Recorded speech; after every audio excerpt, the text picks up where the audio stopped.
Well, we just sang a song, Does Jesus Care? And sometimes the question is, well, does anybody else care? I know Jesus cares, but what about caring for people and caring for each other? And sometimes we may be even in a position in our life where we're wondering, do people really even care? Especially when we're going through difficult times and struggles and things like that. And this weekend, we're kind of involved a little bit with the Care Center. We're going to have a little bit of information at the end. And so I'm going to keep this shorter than usual. But yeah, whatever that means. But I want to talk about caring for people because sometimes it's a challenge. As I kind of think about different things week to week, it's kind of like, we only have so much time, we only have so much energy and only so much opportunity. And sometimes you can be overwhelmed with, well, what is God calling me to do? And certainly you can do multiple things at different times, but you can't do everything all the time. Does that make sense? In other words, you could say, well, I could care for all of our seniors in the congregation, but then I probably wouldn't have a lot of time to do other things because that would almost be a full-time job to care for everybody, right? Or, well, I do need to encourage the people that are struggling spiritually, but if I was helping everybody all at once, or I need to be reaching out to people that don't know Jesus, so I got to help them. And so, any one of us could say, I've got about 30 full-time jobs. But even Jesus, here's a question. Did he heal everybody? No. Did he call everyone to be one of the 12 apostles? No. Was he everywhere all at once when he was here on the earth? No. Did he visit all the widows? No. You see, what he did through his life is he saw an opportunity when it really came up. I don't think he was necessarily always out seeking opportunities, but there's opportunities every day. And so that's kind of where we're at today. Certainly, it would be wrong for me to put any kind of guilt trip on you because I don't want to put one on me either. But I do want to think about how we care for people with needs. And so there's some scriptures I want to go through and maybe make some kind of application to see how it may encourage us to care for people kind of as we're going through life. In Proverbs chapter 11, and sometimes we read through scriptures like this and we think it's all just helping people financially. Whereas today, a lot of people, at least here in our area, they don't really need help financially. They may have other needs that we could fulfill, but we'll talk about that. See, there's one who gives freely. In other words, they're willing to give. They've got an open hand. They've got an open heart. They're willing to help out. No grudges, no holding back. But, as they're able, they give freely. And they grow richer. And there's another one who holds on to what he has, and he knows he should give, but he only holds on to it. And it says he suffers want. And whoever brings blessings will be enriched, and the one who waters will himself be watered. So this is what it looks like. The person who really wants to get rich financially, you know what the smart thing to do is? Hold on to your riches. Store up your riches. Be like the rich fool who says, well, look at my wealth. Look at all I have. I will tear down my barns and I'll get bigger barns. In other words, we would say today, open yourself another bank account. Get yourself another, 401k. Get yourself another offshore account, some other country. Do whatever you can to get more and more and more, but you do that by hoarding. But the question is that person really rich? Financially, yes. But as far as their life goes, as far as feeling a sense of purpose, a sense of fulfillment, a sense of why am I here, even a sense of being related relationally with other people. What do other people think of them? They're just a rich miser. They're just a rich person that they're so selfish they keep it to, and they could be helping so many other people. But yes, fantastic, they're billionaires, congratulations, big deal, so what? And usually they're the loneliest people in the world anyway, right? But the person who's willing to give, they're getting richer and richer all the time. Are they getting richer and richer financially? Not necessarily, but as far as being fulfilled, this is it. This is why I'm here. This is my purpose. I'm being refreshed and filled up. I'm being watered, even though I'm watering other people. My water pot doesn't grow dry because I am being blessed through this. And so we understand the principle that when we help other people, see, this is what Jesus said, it's more blessed to give than to receive. Now, how many people in the world think that? It's like, it's more blessed for me to receive, right? So whenever there's a pay raise at work, I want the biggest one. Whenever there's an opportunity to make money, whenever there's lottery tickets on sale, it's all about me. I think it's for me to get more. If I got more, I'd be happier. Which is a lie. They know, perhaps, that it's not even true. Right? Because most of us, not all of us, but probably most of us have more than we ever thought we would have. Remember when you were a teenager? You're probably thinking, when I grow up, it's like, how in the world am I going to have a house? How would I have a car? How would I be able to, I couldn't afford anything. How is that all going to work out? Well, maybe I'll have enough just to get by. I'm looking around, and most of us are doing a whole lot more than just getting by, right? Well, are you happy? Well, it all depends. If you're still counting up how much money you have and how many possessions you have and all the things that come with it, then you're not happy if that's all there is to it, because you know there's always somebody with more. But when you're willing to share, this is the idea that this is where you grow. And so we think about, how can I share my life, invest my life with other people? So plenty of times discussed in the New Testament as well. And there's a lot of examples in the Old Testament. But in the New Testament, Hebrews 13, do not neglect to do good and to share what you have. So don't neglect it. See, here's some people. You got a picture right here. And the funny thing is, you laugh because you know this is the way adults are, right? You can see them doing this, right? You need to share. See, both of these people are working on learning how to share. So one person's holding on to what they have. I don't want, and somebody else is saying, I'm going to help you learn how to share. I'm taking it against your will. We're going to fight. This is going to be a problem, right? This is the way sometimes we may even feel as Christians. We regret it. We do it with an attitude. We're very holding back. I just want to hold on to what I have. Well, I guess I have to share. I'm commanded to share. So out of duty or out of a grudge, okay, I will share. But that's not the way God wants us to share. And it's kind of funny because I did find a good picture about somebody sharing, but then maybe this is the way we share too. Here, I'll give you this. And then I started looking at the picture. It's like, he's giving his brother a lemon. Like, come on, that's not sharing. It's like, here, this is something I don't want. Or here's my leftovers, so I'll let you have that. But something that's important to me, and this is the bigger thing. I'm not talking about your money. Well, I'm talking about your time. I'm talking about your heart. I'm talking about investing in other people with your life, right? Well, how do we do that? Well, it really comes from within us. We don't want to neglect, because this, see, it says a sacrifice. And some people think, well, it should be really easy. It's not always easy. And if we wait for it to be easy, now I've done that before, haven't you? Well, I will go and I will call that person, I'll write the card, and I'll make the visit when it's convenient.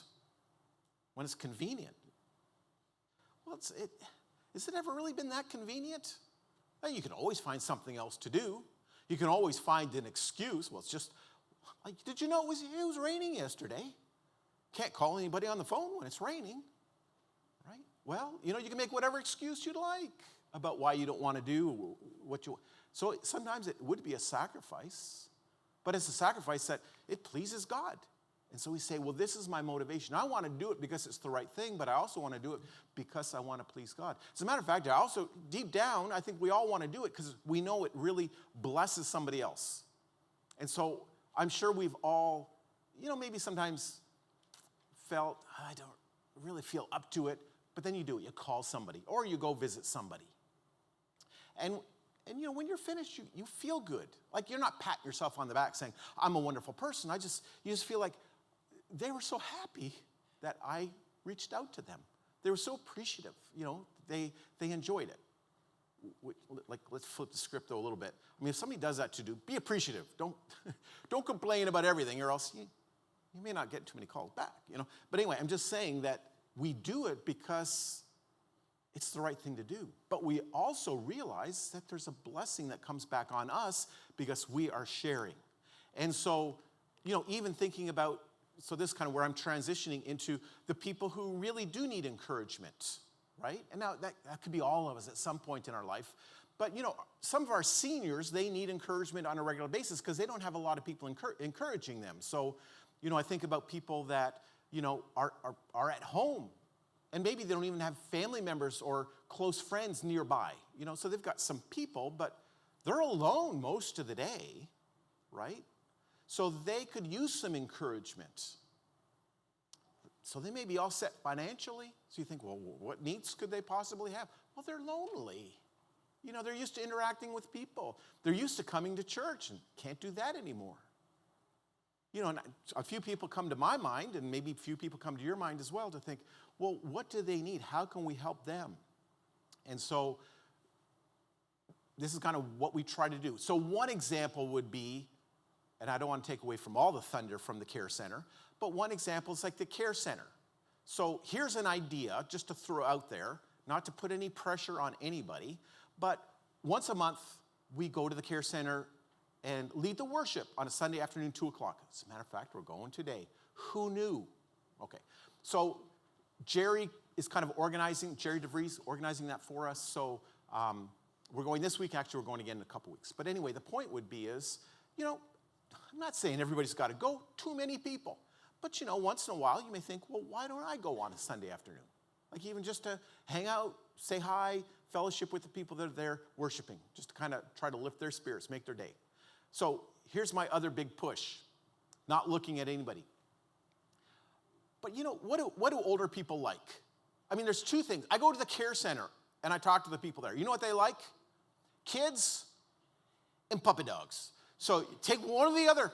But I'm saying if you got children, you know, maybe once in a while say, you know, let's go visit. Let's do a field trip, or let's go on a Sunday afternoon. Let's just go visit. Take the kids. Let them tear up the place. But the older people, they love kids, right? And they don't get a lot of kids come by to visit. So kids, puppy dogs, take your pick. Bring what you have, right? So that's kind of, I mean, are they allowed to bring puppies? I know, yeah, anyway, I don't know. We'll break the rules. You know, just, don't let them see you. But anyway, but the point is that when we're there to try to just encourage people as we can, you know, so. Romans 12, share with the Lord's people who are in need. So again, we think, see, it's not financial needs that most of our people have. It's relational needs, it's encouragement, it's fellowship, it's with somebody else.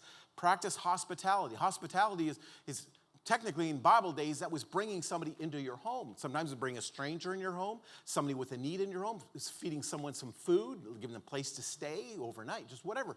But it's providing hospitality. And sometimes we go out, but that's hospitality. But this idea of sharing. Now, some of the other translations say contributing. That contributing sounds like giving. Contributing sounds like, here, let's take up another collection and we'll send them some money. But we've already said, most of the people we know don't need money. What do they need? They need fellowship. Well, if only this word was a little bit clearer. How would we translate the word? I don't know how you translate the word, but this is the word, koinonio. Koinonio. So what that is, it's the verb of koinonia. What's that all about? Oh yeah, that's the coffee bar. Did I just use the word bar in church? Sorry. The coffee table, the coffee outfit, the cafe. Okay, it's not a bar. Okay, the coffee thing, the coffee table. Okay, working on it. Work with me. All right. So what's the point of that? And why do we call it koinonia?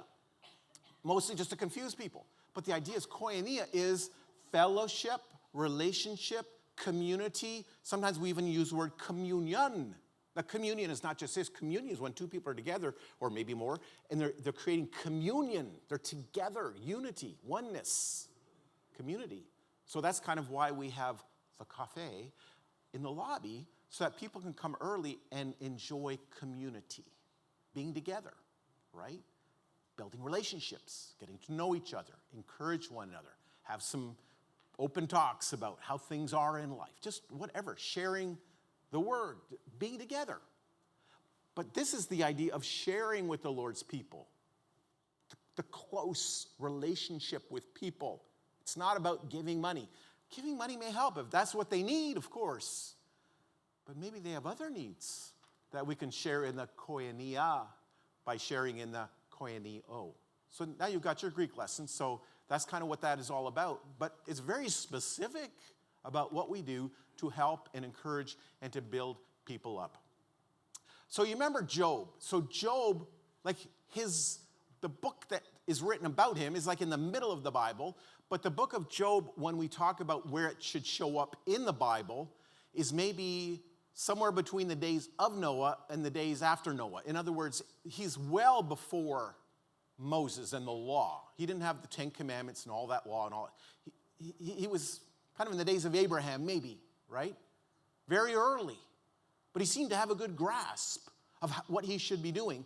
Because when he was going through the pain and suffering, his good friends, and everybody needs good friends like this, they would come and say, I know why you're suffering, because you are one of the worst sinners we've ever met. We don't know exactly what you did, but it must have been bad because you're getting all this punishment from God, right? Job's like, well, thank you very much. I feel much better now. But he's trying to understand, well, what have I done wrong? How have I sinned? And it wasn't because Job had sinned. We find that out throughout the book. Even in the beginning, we learn about that. At the end, it's very clear. But this is what Job says. He's looking at his life and he's saying, maybe it's the way I've treated people. So this is what he says about treating people. So I've kind of cut the verses up, but in verse 16 of Job 31, if I have withheld anything that the poor desired, so if there was a poor person, I came along and they needed something, if I've withheld it, or if I've caused the eyes of the widow to fail, they've kind of looked up to me and said, I've been so much, you know what that look looks like? It's like, I need help.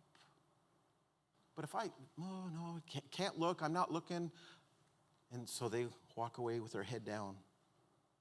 Or if I've eaten my morsels alone, I've eaten my food and all that stuff, and I've not cared about anybody else, it's just all about me. I'm going to have a big party. It's my food anyway. I'm the one who earned it. I've worked all this, and it's mine.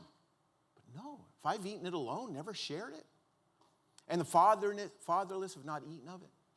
So he's saying, if I've not helped people, and he goes on talking about, well, if I've withheld clothing those people that were poor and didn't even have anything, if I've withheld serving and caring and loving, if I've neglected what I've needed to do, you know what he says? This is what he says. Very interesting. In verse 22, kind of at the end of this whole section, then let my shoulder blade fall off from my shoulder and let my arm be broken from its socket. It seems pretty extreme. So he's saying, may my arms and my hands never work again. Well, what do the arms and the hands represent? Being productive, being able to work and to gather and to become rich. And what he's saying is this, don't take this personally, okay, because it's really not for you. It's just between Job and God. But he's saying, if my hands and my arms, if the strength of my life, if what I have, my ability to give, my ability to share, my ability to bless other people, if I've not used them to serve God, I've forsaken God. That's why he gave it to me. He gave me my arms. He's given me what I have, my possessions, my wealth, my food, my time, my energy, my abilities. He's given it to me for his glory so I could serve other people. And by golly, if I'm not using it for him, it's useless. It might as well just be cut off. Because this is what it's made for. It's not made for me so that I can gather more and more and more for myself. God gave it to me so I could open it up and give it out. And if it's not functioning for what it's designed to do, might as well be removed. He's pretty serious. I don't know if I would say that, because I talk with my arms and my hands. I'd be back next week. I wouldn't have anything. He's pretty serious about making sure that he's faithful with what he has. Again, not trying to put a guilt trip and not saying that, we've got to give up sleeping so that we can work 24 hours a day. But we've got to think about, what do I have that God's given me? Well, yeah, I kind of hoard it all for myself. You may say, well, I don't do that with my money. Well, maybe we're not talking about money. Maybe we're talking about other things, about what you know. Maybe it's talking about your faith. Maybe it's talking about serving people. Maybe it talks about visiting people that are lonely. Maybe it's talking about encouraging other Christians. Maybe it's talking about coming to a Bible study and participating. I don't know. You figure it out. That's between you and God. You can figure that out. You're spiritual people. What's God telling me to do? What's God challenging me in my life that I can be faithful with what he's given me, that my hands and my arms can be open to give and not just to take. So this is our verse today, James 1. Religion that's pure and undefiled before God the Father is this: visit the orphans and the widows in their affliction, right? And to keep oneself unstained from the world. So if you're like me, you always read this and go, there's like two really, really different concepts there in one verse. There's not even a period between them. But maybe they're not that different. Because maybe if we're doing what God has called us to do, how much time or energy or thought are you going to be putting into being defiled by the world, being stained by the world, by falling into sin of the world? You're going to be too busy doing good. You have no time to even think about it, never mind do it. Keep yourself unspotted from the world. How are you going to do that? Go out and serve other people. Don't think about yourself. Because what does the Bible constantly say? This whole problem I have is feeding the desires of my flesh, serving my appetites, being overcome by the things of the world. Well, get too busy doing the things of God. You don't have time to do things of the world. Never mind, think about them. Be focused on what God is calling us to. Well, here's one more thing, because sometimes, if you're like me, sometimes it's challenging. So it's, somebody's in the hospital and they're sick, and, I'm going to go in, and I don't know what I'm going to say. So sometimes people go in, it's kind of like, hey, how are you doing? It's like, how do I look? Like, what does that mean? How am I doing? I'm doing terrible. Well, that's really awkward. Where do you go from there? What's the next question you ask? So some people don't even really know what to say or what to do. Now some people maybe are equally tactful when they go in and they say, boy, you look terrible. You look like you're on death's door. I don't know. I don't know what you'd say. But, okay, you can raise your hand right now. Is anybody else challenged with that when, except for me, going into a hospital or even calling a friend that, hey, they just found out the terminal cancer? Why would I call them? What would you say? What about going to a funeral, right? The funeral of, maybe your brother's wife or your sister's husband. I don't know who would be a close family. Like, it's not like you can avoid it. You go. But what do you say? I know what to say. You say, I'm really sorry for your loss. And then what? Right? Where do you go from there? Does that make sense? I see nobody else raise their hand except for me when I said raise your hand. So evidently, you're all pros. But the idea is we're going to have Brian Poe come in and share what he learned. So he spent a year working in the hospital as a chaplain. So what chaplains do is they go around, talk to people that are sick and lonely and, want prayer, they want a friend, or they want to talk, or they've got a spiritual need, or all that stuff. So he's learned a lot through doing it and through taking courses on what to say, what to do, how to pick up the cues, what are they saying, and trying to figure out why would they say that, and how to keep that conversation going. And maybe there's something deeper. You think that they're just talking about, I have a dog at home, right? Why would they mention that? So you know what you do? I'm taking away Brian's thunder now. You ask them about their dog. That's what they want to talk about. See, they're just giving you a clue, but a clue and a cue. Anyway, so the idea is, how do you do all that? That's the seminar. See, the information's there. Don't even need to tell you about it, because I know you can read. It's in the bulletin. We'll have more information about it. It's in a couple weeks. So if you want to learn how to do that better, you can come, and we can all learn together in that. So Galatians chapter 6 says, bear one another's burdens, and so fulfill the law of Christ. Well, it's kind of interesting, because I don't know if the law of Christ ever really said, carry everybody's burdens, but what the law of Christ says is what? Love one another as I've loved you. Well, how did Christ love people? He carried their burdens. Yes, he helped them when they were sick. He helped them when they were struggling, when they were sorrowful, when they had questions, when they had doubts. He was helping people all the time, but how does he carry burdens? You remember what Jesus said? Come to me, all you who are weary and heavy laden, burdened down, You're weak. You're about to fall or stumble under the load. Come to me, all you who are weary and heavy laden, and I will give you rest. My yoke is easy. My burden is light. She's saying, come, follow me. We'll do this together. We'll walk together. I'll help you carry the load. You can do this, but not by yourself. Jesus came so that he could carry the load. And obviously the heaviest load that anyone's ever had to carry is the burden of sin, of guilt, of shame.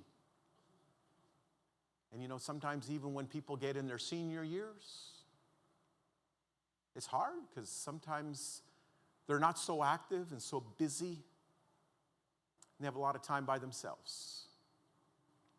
And sometimes it's easy to live in regret of all the things they could have done, should have done, and they could do it differently.